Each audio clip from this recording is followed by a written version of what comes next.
미디어 매일 기도회에 오신 모든 성도님을 환영하고 축복합니다. 오늘 통독 본문은 출애굽기 12장입니다. 이 중 함께 묵상할 본문은 12장 1절에서 42절입니다. 묵상하실 본문을 드라마 바이블을 통해 함께 보시겠습니다. 제 12장.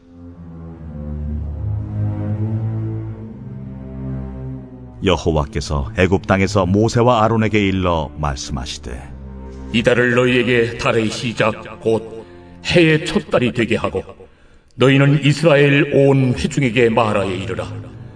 이달 열흘에 너희 각자가 어린 양을 취할지니 각 가족대로 그 식구를 위하여 어린 양을 취하되, 그 어린 양에 대하여 식구가 너무 적으면 그 집의 이웃과 함께 사람 수를 따라서 하나를 잡고 각 사람이 먹을 수 있는 분량에 따라서 너희 어린 양을 계산할 것이며, 너희 어린 양은 흠없고 1년 된 수컷으로 하되 양이나 염소 중에서 취하고 이달 19날까지 간직하였다가 해질 때에 이스라엘 회중이 그 양을 잡고 그 피를 양을 먹을 집 좌우 문설주와 인방에 바르고 그 밤에 그 고기를 불에 구워 무교병과 쓴 나물과 아울러 먹되, 날것으로나 물에 삶아서 먹지 말고 머리와 다리와 내장을 다 불에 구워 먹고 아침까지 남겨두지 말며 아침까지 남은 것은 곧 불사르라. 너희는 그것을 이렇게 먹을지니 허리에 띠를 띠고 발에 신을 신고 손에 지팡이를 잡고 급히 먹으라. 이것이 여호와의 유월절이니라. 내가 그 밤에 애굽 땅에 두루다니며 사람이나 짐승을 막론하고 애굽 땅에 있는 모든 처음 난 것을 다 치고 애굽의 모든 신을 내가 심판하리라. 나는 여호와라. 내가 애굽 땅을 칠 때에 그 피가 너희가 사는 집에 있어서 너희를 위하여 표적이 될지라. 내가 피를 볼 때 너희를 넘어가리니 재앙이 너희에게 내려 멸하지 아니하리라. 너희는 이날을 기념하여 여호와의 절기를 삼아 영원한 규례로 대대로 지킬지니라. 너희는 이래 동안 무교병을 먹을지니 그 첫날의 누룩을 너희 집에서 제하라. 무릇 첫날부터 일곱째 날까지 유교병을 먹는 자는 이스라엘에서 끊어지리라. 너희에게 첫날에도 성회요 일곱째 날에도 성회가 되리니 너희는 이 두 날에는 아무 일도 하지 말고 각자의 먹을 것만 갖출 것이니라. 너희는 무교절을 지키라. 이날에 내가 너희 군대를 애굽 땅에서 인도하여 내었음이니라. 그러므로 너희가 영원한 규례로 삼아 대대로 이날을 지킬지니라. 첫째 달 그 달 19날 저녁부터 21일 저녁까지 너희는 무교병을 먹을 것이요 이래 동안은 누룩이 너희 집에서 발견되지 아니하도록 하라. 무릇 유교물을 먹는 자는 타국인이든지 본국에서 난 자든지를 막론하고 이스라엘 회중에서 끊어지리니 너희는 아무 유교물이든지 먹지 말고 너희 모든 유하는 곳에서 무교병을 먹을지니라. 모세가 이스라엘 모든 장로를 불러서 그들에게 이르되, 너희는 나가서 너희의 가족대로 어린 양을 택하여 유월절 양으로 잡고 우슬초 묶음을 가져다가 그릇에 담은 피에 적셔서 그 피를 문 인방과 좌우 설주에 뿌리고 아침까지 한 사람도 자기 집 문 밖에 나가지 말라. 여호와께서 애굽 사람들에게 재앙을 내리려고 지나가실 때에 문 인방과 좌우 문설주의 피를 보시면 여호와께서 그 문을 넘으시고 멸하는 자에게 너희 집에 들어가서 너희를 치지 못하게 하실 것임이니라. 너희는 이 일을 규례로 삼아 너희와 너희 자손이 영원히 지킬 것이니 너희는 여호와께서 허락하신 대로 너희에게 주시는 땅에 이를 때에 이 예식을 지킬 것이라. 이후에 너희의 자녀가 묻기를 이 예식이 무슨 뜻이냐 하거든 너희는 이르기를 이는 여호와의 유월절 제사라. 여호와께서 애굽 사람에게 재앙을 내리실 때에 애굽에 있는 이스라엘 자손의 집을 넘으사 우리의 집을 구원하셨느니라 하라. 하매 백성이 머리 숙여 경배하니라. 이스라엘 자손이 물러가서 그대로 행하되 여호와께서 모세와 아론에게 명령하신 대로 행하니라. 밤중에 여호와께서 애굽 땅에서 모든 처음 난 것, 곧 왕위에 앉은 바로의 장자로부터 옥에 갇힌 사람의 장자까지와 가축의 처음 난 것을 다 치심해. 그 밤에 바로와 그 모든 신하와 모든 애굽 사람이 일어나고 애굽에 큰 부르짖음이 있었으니 이는 그 나라에 죽임을 당하지 아니한 집이 하나도 없었음이었더라. 밤에 바로가 모세와 아론을 불러서 이르되, 너희와 이스라엘 자손은 일어나 내 백성 가운데에서 떠나 너희의 말대로 가서 여호와를 섬기며 너희가 말한 대로 너희 양과 너희 소도 몰아가고 나를 위하여 축복하라. 애굽 사람들은 말하기를 우리가 다 죽은 자가 되도다. 하고 그 백성을 재촉하여 그 땅에서 속히 내보내려 하므로 그 백성이 발교되지 못한 반죽 담은 그릇을 옷에 싸서 어깨에 매니라. 이스라엘 자손이 모세의 말대로 하여 애굽 사람에게 은금 패물과 의복을 구하매 여호와께서 애굽 사람들에게 이스라엘 백성에게 은혜를 입히게 하사 그들이 구하는 대로 주게 하심으로 그들이 애굽 사람의 물품을 취하였더라.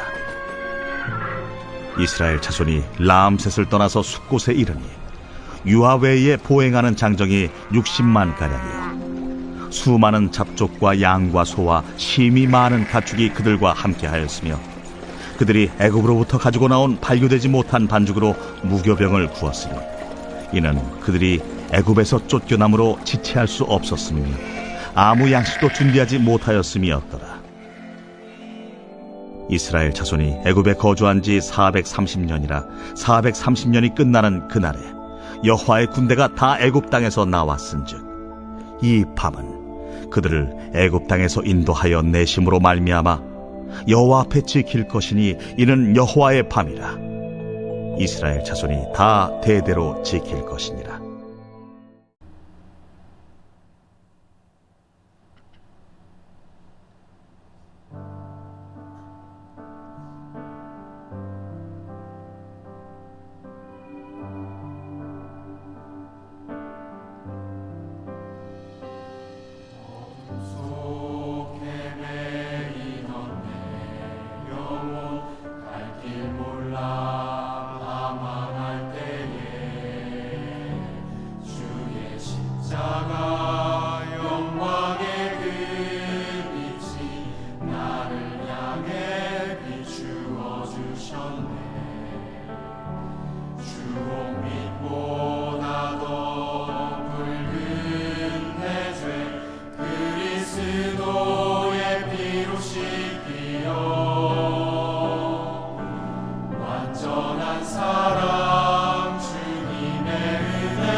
안녕하세요. 저는 미디어 교회와 미디어 팀을 섬기고 있는 박의성 전도사입니다. 오늘 저와 함께 읽으신 본문은 이스라엘 백성이 애굽을 떠나기 직전의 장면을 보여줍니다. 여호와께서는 억압받던 이스라엘 백성을 애굽에서 해방시켜 주시겠다고 약속하셨고 이미 9가지 재앙을 지나왔습니다.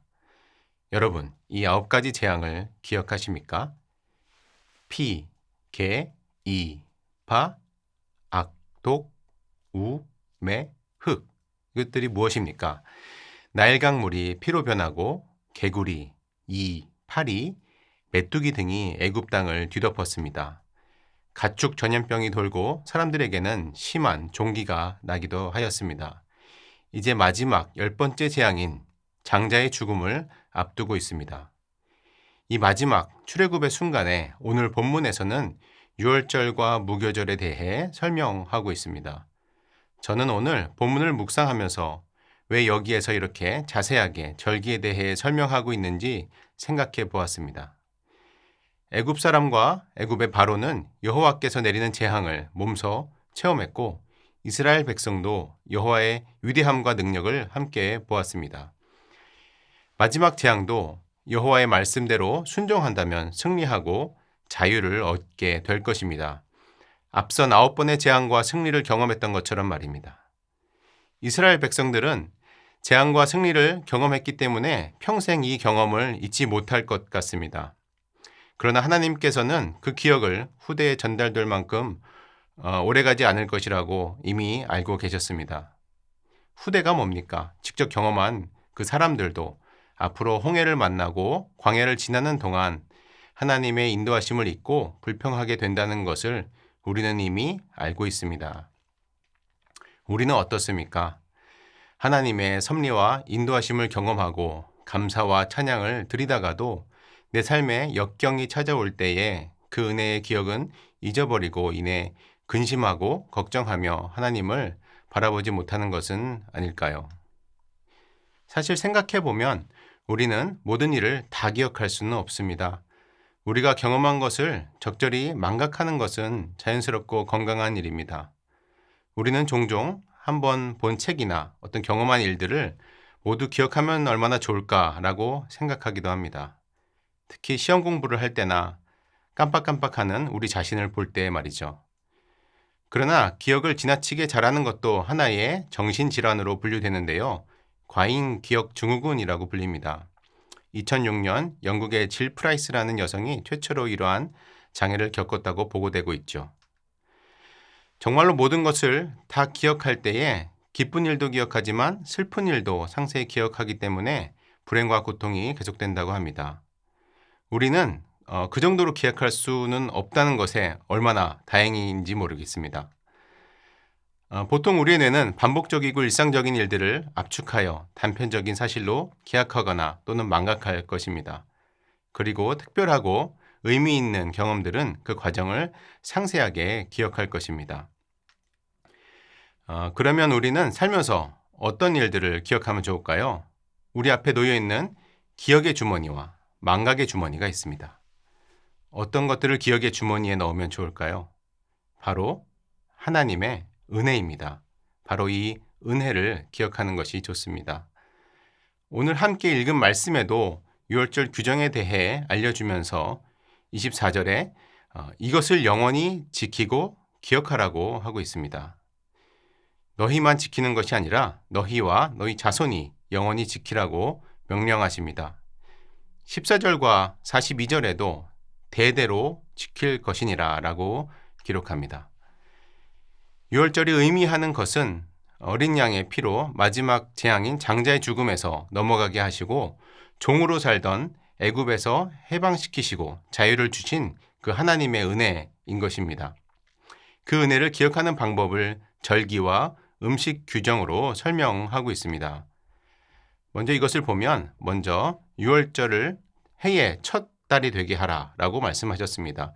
2절에 이 달을 너희의 달의 시작 곧 해의 첫 달이 되게 하고 라고 합니다. 무엇을 의미합니까? 한 해의 시작, 한 해를 시작하는 것을 하나님의 구원을 그 은혜를 기억하는 것으로 시작하라는 것입니다. 그래서 유월절은 양력으로는 3, 4월 정도에 있지만 히브리력에는 니산월이라고 불리는 첫 번째 달에 있습니다. 다음으로 기억하기 위한 특별한 음식을 먹습니다. 8절에 그 고기를 불에 구워 무교병과 쓴 나물과 아울러 먹되라고 합니다. 흠없는 어린 양을 잡고 누룩이 없는 빵을 먹음으로 하나님의 순전하고 온전한 속성을 기억합니다. 또한 그 어린 양의 피로 장자의 재앙에서 피해갈 수 있게 하신 은혜를 기억하게 합니다. 마지막으로 기억하기 위한 특별한 행동이 더해집니다. 11절에 보면 너희는 그것을 이렇게 먹을지니 허리에 띠를 띠고 발에 신을 신고 손에 지팡이를 잡고 급히 먹으라. 이것이 여호와의 유월절이니라 라고 말씀합니다. 음식을 앞에 놓고 만찬을 즐기는 것 같지는 않습니다. 신을 신고 지팡이를 잡고 급하게 먹으라고 말씀합니다. 마치 당장 급하게 어디론가 가야 할 사람처럼 먹으라는 것입니다. 무교병의 의미도 살펴보면 이 긴급성을 뒷받침해 주는데요. 34절과 39절에 발효되지 못한 반죽으로 무교병을 굽는다고 합니다. 누룩이 들어가지 않아 부풀지 않은 그런 반죽을 경황 없이 급하게 가지고 나와야만 했던 그런 과거를 다시 생각하며 그 무교병을 먹고 기억하라는 이야기를 하고 있습니다. 세월이 지나 자녀가 이러한 신앙의 습관을 보고 물을 것입니다. 왜 해의 첫 달이 그 달에 유월절이 있는지, 왜 유월절에는 무교병과 쓴나물, 양고기 등을 먹는지, 그것도 왜 급하게 달려나갈 사람처럼 먹는 것인지 말이죠. 그때 우리는 자녀에게 하나님의 은혜에 대해 이야기해 줄 수 있을 것입니다. 여러분, 지난 연말연시 한 해 은혜를 감사하며 다짐했던 기도들을 기억하십니까? 코로나19로 급변한 우리의 상황으로 감사의 기억이 망각되어 가고 있지는 않으십니까? 우리의 망각의 뇌에서 하나님의 은혜를 계속 기억하고 감사하며 후대에까지 영원히 전달될 수 있도록 하는 것이 하나님께서 원하시는 일입니다. 오늘 특별히 어버이날입니다. 믿음의 유산을 전달해 준 우리 부모님들께 감사하며 그 신앙을 우리 후손에게도 잘 전달해 줄 수 있었으면 좋겠습니다. 그리고 내가 신앙의 첫 세대라면 대를 이어 하나님의 은혜를 기억할 수 있는 신앙의 전달자이자 신앙의 뿌리가 되기를 소망합니다. 오늘 계속해서 기도하실 때에 먼저 여기까지 나를 인도하여 주셨던 하나님의 은혜를 감사했으면 좋겠습니다. 그리고 그 하나님의 은혜가 내 후손에게 잘 전달될 수 있도록 내 삶을 붙잡아 주시고 능력 달라고 기도하시기 바랍니다. 기도 가운데 역사하시는 주님의 은혜가 있을 줄 믿습니다. 그리고 오늘 이 말씀을 통해 받은 은혜를 나눠주시기 바랍니다. 은혜를 채팅창과 댓글로 남겨주시면 감사하겠습니다. 기도하시겠습니다. 사랑이 많으신 하나님 아버지, 오늘 말씀 가운데 출애굽을 앞두고 있는 이스라엘 백성들, 그들을 향해 이 은혜를 기억하라, 너희와 너희 자손이 영원히 기억하라고 말씀하여 주셨습니다. 절기와 음식을 통하여 그 의미를 기억하고 잘 보존하라고 알려주신 것처럼 우리도 그 은혜를 감사하며 소중하게 간직하여 후대에 잘 전달할 수 있는 사람들 될 수 있도록 인도하여 주시옵소서. 우리를 구원하여 주신 그 은혜를 기억하며 주님께 다시 한번 감사드립니다. 귀한 신앙의 계보를 이어갈 수 있게 하옵소서. 예수님의 이름으로 기도하였습니다. 아멘.